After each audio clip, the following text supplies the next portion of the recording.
So I don't really understand, man, why everybody's so upset. I mean, it sucks we lost the way we lost, and it sucks that the team completely abandoned the passing game, but it is what it is, man. In the end, if we won this game, it wouldn't have mattered anyways. We're going into next week with Tommy DeVito as our starting quarterback, most likely, unless, Tyrod puts on a flak jacket and goes out there and plays his heart out with probably some broken ribs, if that's what he's dealing with right now. Hopefully he doesn't have another punctured lung. But, man, defensively, man, I'm going to talk about Kayvon Thibodeau in this game, the way he played in this game. Because I've had some things to say about Kayvon Thibodeau. That whole entire interview and everything that happened out there in New York, I didn't necessarily disagree with those guys. Now, I did not like the way they handled Carl Banks. Did not like that at all. That was completely disrespectful. Let me put that out there right now. Did not like it. But let me tell you something, man. I didn't necessarily disagree with anything that they had to say. Yes, Kayvon came out. He came out at the beginning of the year. Had the Cowboys game, was a complete non-factor. We got beat 40-0. He had a good game against Seattle. Seattle was missing 2 starting offensive tackles, if I'm not mistaken.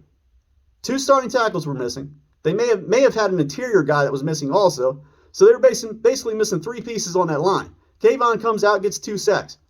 Against Washington, he gets, a sack and a half? Against that line, which is arguably in just as bad of shape as our line is in. So he's sitting at 3.5 just based off those 2 games right there. And he started today's game with 5.5. So, and Carl Banks kept on talking about how, you really have to look close to see exactly all the things that Kayvon Thibodeau is doing well.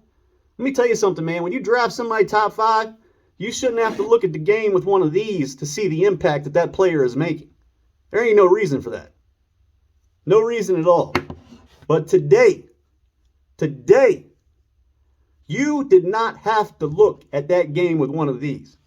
His talent jumped off the screen and smacked you right in the face. That's exactly what it did. And that's the way it should be. And I know I hear a lot of content creators out here talk about, well, you shouldn't diss the players on the team. You shouldn't have negative things to say about the players on the team. And you should just try to be as positive as possible. Well, let me tell you something. If you're an NFL player, if you're a professional player in any sport, and you go online, you see these interviews, and you see stuff that takes place on New York radio, like the other day. You see content creators of your team that you play for. They come out and they speak negatively about you.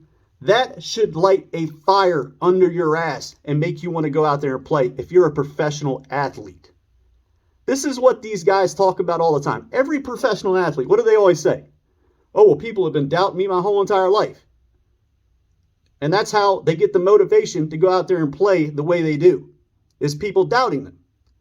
So when people like us that make videos on our teams, when people go out on the radio and say the things that they say, like what transpired this past week, that can sometimes lead to motivation for these players on these teams. And it can be a positive thing. Because sometimes people just need a kick in the ass to get themselves going. But I'll tell you right now, man, Kayvon last year, I wasn't overly impressed with him. I really wasn't. And everybody talks about this strip sack against Washington. And I'm like, man, if you watch the play, Kayvon Thibodeau came off the line of scrimmage. He wasn't even blocked. He had a straight line. He had a straight shot at the quarterback. There was no talent really there. He just came off the ball, ran straight, and just hit the quarterback, and the ball came out. That's all there was to it. So, I don't know, man. I don't know. But, man, Kayvon came out today, and he played like an absolute animal. Played like an absolute animal. Looked like a Jason Pierre-Paul, a Justin Tuck, a Michael Strahan, or an Osi Umenyiora. He looked like one of those 4 today. And that's what I expect out of him, considering he's a top 5 pick in the draft, 2 years ago at this point. I don't expect anything less from him, man. Not at all. That's the way he should play. That's what we all expect out of him. Game in and game out. Maybe not necessarily 3 sacks and all the rest of the stuff that he did today, but at least make your presence felt and put pressure on that quarterback and force him to make errant throws and bad throws down the field that could possibly turn into turnovers. But he did it today, man.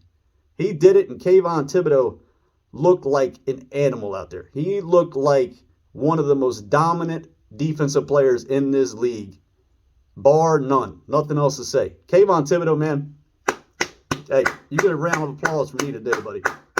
I tip my cap to you and everything else I could possibly think of saying or doing to congratulate you on your performance today. You definitely earned it. You got a lot of my respect today. Got a lot of my respect today.